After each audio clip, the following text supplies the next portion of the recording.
আপনারা যারা জব নিয়ে অস্ট্রেলিয়া যেতে চাচ্ছেন বা সপরিবারে অস্ট্রেলিয়াতে সেটেল হতে চাচ্ছেন, তাদের আসলে অস্ট্রেলিয়ার একটা জব অফারের জন্য কি করণীয় বা কিভাবে আপনারা অস্ট্রেলিয়ার জব ভিসা নিতে পারেন বা আপনাদের কোন স্কিল থাকলে বা আপনারা কি প্রিপারেশন নিতে পারেন সেটাই আলোচনা করব আজকের এই ভিডিওতে। আজকে আমার সামনে উপস্থিত আছে আমাদের একজন ভিউয়ার্স, যিনি আসলে দীর্ঘদিন প্রবাস জীবন কাটিয়েছে, অনেক স্কিল।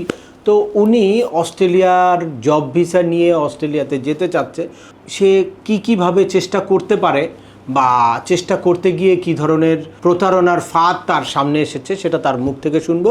এরপরে আপনাদের সঠিকভাবে কিভাবে আপনারা জবের জন্য আবেদন করতে পারেন বা সঠিক কি করণীয়, কি করে আপনারা অস্ট্রেলিয়ার আপনাদের স্বপ্নের জব ভিসাটাকে আপনাদের হাতের মুঠোয় নিতে পারেন। চলুন শুরু করা যাক। তার আগে বলে নিচ্ছি, যারা আমাদের চ্যানেলে নতুন বা আমাদের চ্যানেলটি এখনও সাবস্ক্রাইব করেনি, please hit the subscribe button. আর যারা অলরেডি সাবস্ক্রাইব করেছেন তাদেরকে অসংখ্য ধন্যবাদ।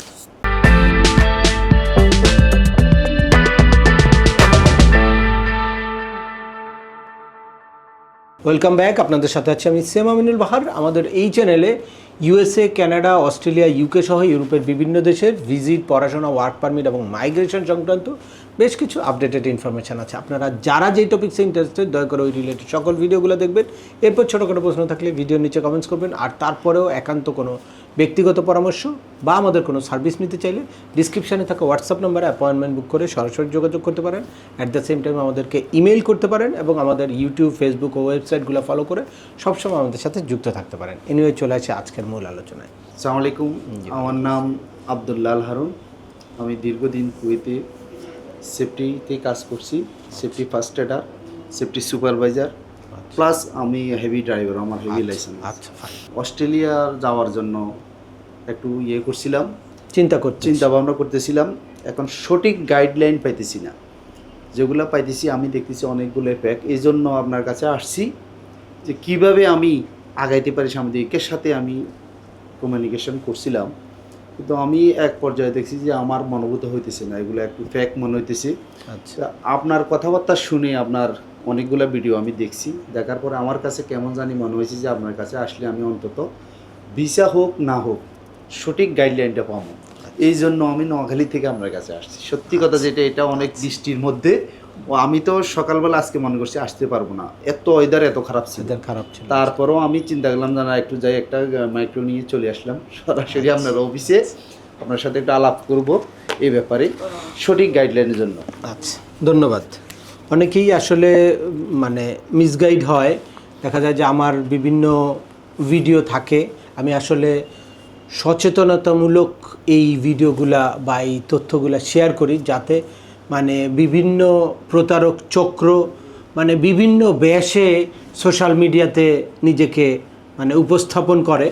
তো সেখানে সাধারণ মানুষের কাছ থেকে টাকা পয়সা হাতিয়ে নেওয়াই তাদের কৌশল। তো আমার কাছে যেহেতু দীর্ঘদিন ধরে বিভিন্ন মানুষ আসে, তারা কে কীভাবে প্রতারিত হচ্ছে ওই গল্পগুলো বলে, যার কারণে আমার এই কমিউনিটিটার সাথে একটা সম্পর্ক তৈরি হয়েছে। তো আমি চাই যে এরা যাতে সঠিকভাবে চেষ্টা করুক। যোগ্যতা যদি আপনার তৈরি করতে পারেন বা যোগ্যতা যদি থাকে তাহলে আপনি চেষ্টা করবেন, না হলে সবার জন্য তো আর সব কিছু না।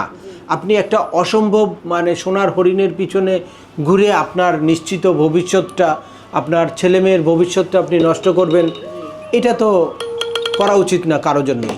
সো আপনি আজকে যদি ক্ষতিগ্রস্ত হন, আপনার সময়, টাকা পয়সা, আপনার শক্তি, এনার্জি, এই জিনিসগুলো যদি মিসইউজ করেন, তাহলে অবশ্যই আপনার একদিন সেটার জন্য সাফার করতে হবে। তো অনেকেই দেখা যায় যে কেউ একটা কিছু বলল আর সেই জায়গায় গিয়ে টাকা পয়সা দিয়ে তার পিছনে বছরের পর বছর ঘুরতে থাকে। এরকমও আমার কাছে এসেছে যে 30 লাখ টাকা দিয়ে দিছে অস্ট্রেলিয়ার ভিসা পাবে সেই আশায়, কিন্তু দিন শেষে সে আর কিছুই পায় নাই, বছরের পর বছর তার পিছনে ঘুরছে। তো এই জন্য আপনাদেরকে আগে জানতে হবে যে আপনি কি আসলে এলিজিবল কিনা, আপনি অস্ট্রেলিয়ার মতো দেশে জব ভিসা নিয়ে যেতে পারবেন কিনা, যাওয়ার জন্য যোগ্য কিনা, এটা বুঝতে হবে। সবার জন্য কিন্তু অস্ট্রেলিয়া না। আপনার যদি নিজেকে আপনি প্রিপেয়ার করতে পারেন তাহলে আপনি অস্ট্রেলিয়ার জন্য ট্রাই করবেন। আর যদি না প্রিপেয়ার করতে পারেন, আপনি যদি মিনিমাম এলিজিবিলিটি না থাকে, এজন্য আমি বলি আগে জানেন আপনি কি মিনিমাম এলিজিবল কিনা।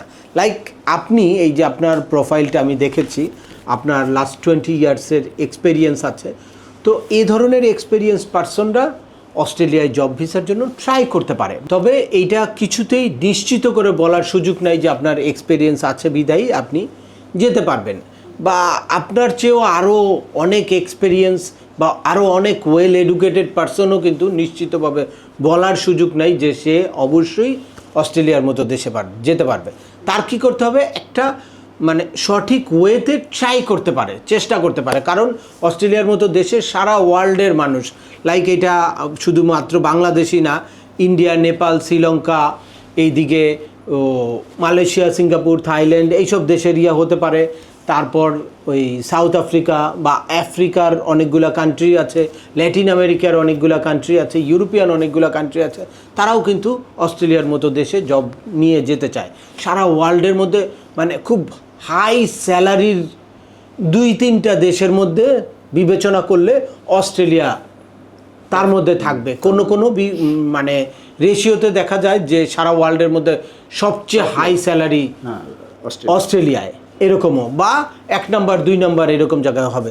তো যার কারণে সারা ওয়ার্ল্ডের থেকেই মানুষ ওই জায়গায় ট্রাই করতে পারে। আপনিও ওই জায়গায় ট্রাই করবেন, যদি আল্লাহ মেহেরবানি করে তাহলে আপনার একটা জব অফার যদি আসে নমিনেটেড স্পন্সরের থেকে, তাহলেই শুধুমাত্র আপনি ভিসার জন্য আবেদন করতে পারবেন। আমিও এই জন্য আমার ওদের অকুপেশনের সাথে আমার অকুপেশন ম্যাচ করতেছি, জন্য আমি আপনার কাছে সঠিক গাইডলাইনের জন্য এই তো সেটার জন্য আপনার আগে দেখতে হবে 1 নাম্বার, যখন দেখা যাবে যে হ্যাঁ আপনার কিছু আছে মিনিমাম এলিজিবিলিটি, তখন আপনার দেখতে হবে যে আপনার মানে অস্ট্রেলিয়ার জব মার্কেটে যেই অকুপেশনের ডিমান্ড, ওই অকুপেশনের এক্সপেরিয়েন্স আপনার আছে কি না। আপনার থাকে তাহলে এখানের মধ্যে দেখতে হবে বেস্ট কোনটা, সবচেয়ে বেশি ডিমান্ড কোন প্রফেশনটা আছে, সেই প্রফেশন অনুযায়ী আপনার একটা সিভি তৈরি করতে হবে। তাহলে কি, প্রথমে আপনি জব মার্কেটটা রিসার্চ করলেন, দেন আপনি একটা সিভি তৈরি করলেন। এখন সিভির ক্ষেত্রে আপনার চিন্তা করতে হবে, লাইক আপনি কুয়েতে যখন জব করেছেন অ্যাজ এ ফার্স্ট এইডার হিসাবে, তো ওইখানের জব রেসপন্সিবিলিটিটা একরকম থাকবে, হ্যাঁ, কিন্তু অস্ট্রেলিয়ার ফার্স্ট এইডারের জব রেসপন্সিবিলিটিটা আবার আরেক রকম থাকবে। এইটা আপনার দেখতে হবে যে ওদের যেই বিভিন্ন জব সাইডে যেই জব রেসপন্সিবিলিটি, ওগুলা দেখে ওই অনুযায়ী আপনার সিভিটা তৈরি করতে হবে। আরেকটা আছে EMS, emergency medical services. Fine, ওইটাও একটা ইম্পর্টেন্ট। তো আপনার কি সিভি তৈরির ক্ষেত্রে প্রথমে কি চিন্তা করতে হবে, যে অস্ট্রেলিয়ার জব মার্কেটের সাথে ম্যাচ করে এরকম জব রেসপন্সিবিলিটি আপনার শো করতে হবে, যে আপনি যেখানেই আগে জব করেছেন ওখানে ওই রিলেটেড রেসপন্সিবিলিটি আপনার ছিল। ওই রিলেটেড আমার 4টে ম্যাচ করবে ইনশাআল্লাহ, 4টে আমার। তাহলে এই জিনিসটা পয়েন্ট আপনি মাথায় রাখেন, যে এখানে কী করতে হবে। 1 নাম্বার হচ্ছে আপনার প্রথমে অকুপেশনটা সিলেক্ট করলেন, কোন অকুপেশনটার হাই ডিমান্ড, এরপরে আপনার সিভি তৈরি করতে হবে। আর সিভি তৈরির ক্ষেত্রে অনেকেই কি করে, র্যান্ডাম একটা সিভি হয়তো ওয়েবসাইট থেকে একটা ফরম্যাট নিল, ওইখানে নাম ঠিকানা বসায় দিয়ে দিল, এরকম সিভি হলে কিছুতেই অস্ট্রেলিয়ার জব মার্কেটে ওইটা ক্যাচ করবে না। তো সেখানে আবার রিসার্চ করতে হবে যে অস্ট্রেলিয়ার জব মার্কেটে কী ধরনের রেসপন্সিবিলিটি চায়। ওই ধরনের জব রেসপন্সিবিলিটি আমি প্রিভিয়াস যেই কোম্পানিতে করেছি সেখানে হয়তো অ্যাকিউরেটলি ছিল না, ওইখানে একটু আপনার ঘুরে ফিরে তারপরে নিয়ে আসতে হবে। কিন্তু এভাবে এনে তারপর সিভিটা রিসার্চ করে তৈরি করে দেন অস্ট্রেলিয়ার অথেন্টিক যেই জব সাইটগুলো আছে এই জব সাইটগুলোতে সিভি ড্রপ করতে হবে, প্রোফাইল ক্রিয়েট করতে হবে, করে খুঁজে খুঁজে আপনার সাথে সর্বোচ্চ ম্যাচ করে ওই জবগুলোতে আপনার আবেদন করতে হবে। এখানেও আপনার অনেক ধরনের প্রতারণার ফাঁদে পড়ার সম্ভাবনা আছে। আপনি যখন জব সাইটে যাবেন, এই প্রতারক চক্র কী করেছে, ওই যে আপনি যেই 2-1 জনের নাম বলেছেন, এরা দেশে বিদেশে হ্যাঁ বিভিন্ন আন্তর্জাতিক প্রতারক চক্রের সাথে মানে যোগসাজশ করে এরকম ফাঁদ করে রাখছে যে আপনি যেই দিকেই যাবেন তাদের ফাঁদে যাতে আপনি পড়ে যান। আপনি জব সাইটে আবেদন করবেন, তারা নিজেরা এরকম জব সাইট বানায় রাখছে যেখানে গিয়ে আপনি আবেদন করার পরে দেখা যায় যে তারা আপনাকে একটা অফার দিবেন যে হ্যাঁ তোমার জব অফার দিয়ে দিলাম, আমি একজন এমপ্লয়ার, কিন্তু আসলে কিন্তু আপনি এই প্রতারকদের ফাঁদে পা দিচ্ছেন।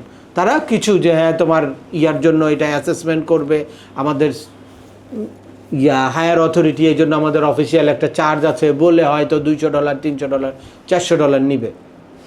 কিন্তু কোনো কোম্পানি আপনাকে জব দিবে, সে ওইটা দেখার জন্য হয় দেখবে না হয় দেখবে না, কিন্তু ওইটা দেখার জন্য চার্জ নিবে না। আপনি যখন সঠিক জব সাইটগুলোতে আবেদন করবেন, আবেদন করার পরে মানে নমিনেটেড এমপ্লয়ার হইতে হবে। এখানে আবার ফরেন এমপ্লয়ি আনার জন্য স্পন্সর বা নমিনেশন সব এমপ্লয়ার দিতে পারে না। ওইখানেও আপনার রিসার্চ করতে হবে যে কারা গভর্নমেন্টের নমিনেটেড এমপ্লয়ার, সেই নমিনেটেড এমপ্লয়ারের কাছে আপনার সিভিটা ড্রপ করতে হবে।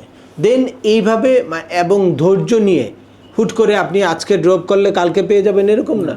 সারা ওয়ার্ল্ডের থেকে আবেদন করে যখন এই একটা পোস্টে দেখা যাবে যে 4 জন লোক নিবে, ওই জায়গায় 20,000 সিভি পড়েছে, তো কয়টা সিভি দেখবে?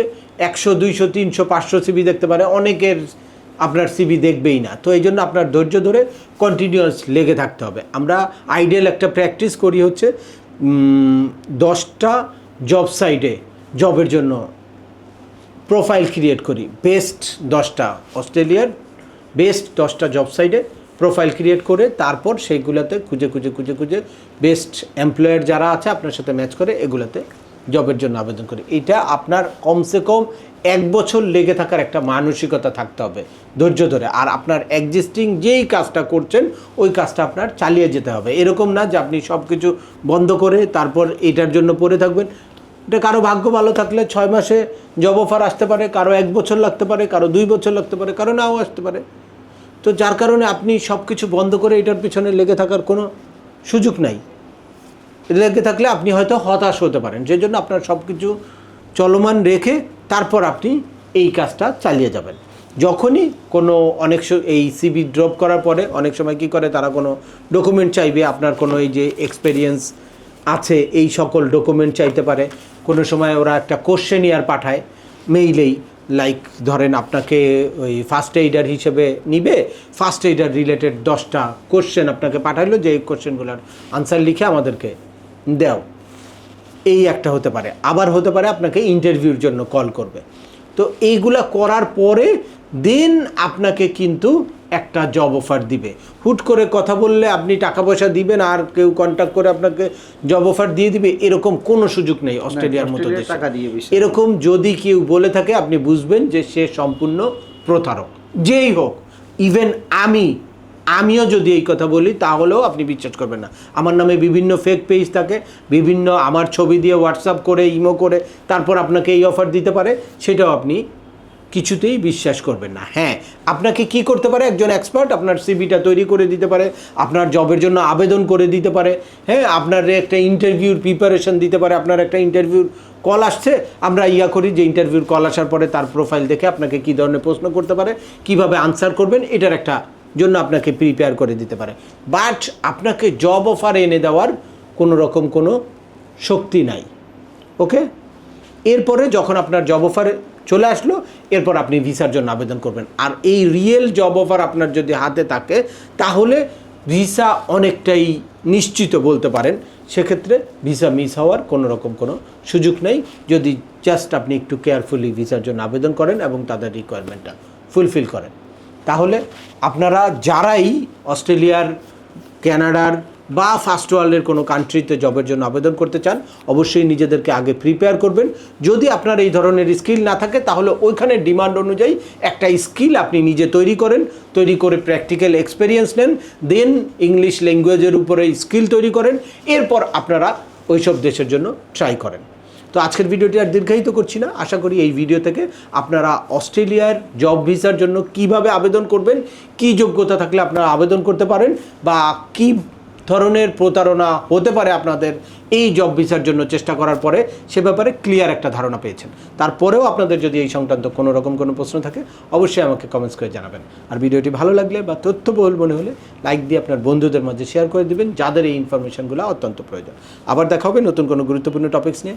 সে পর্যন্ত সবাই ভালো থাকবেন, সুস্থ থাকবেন এবং আমাদের চ্যানেলের সাথেই থাকবেন। আল্লাহ হাফেজ।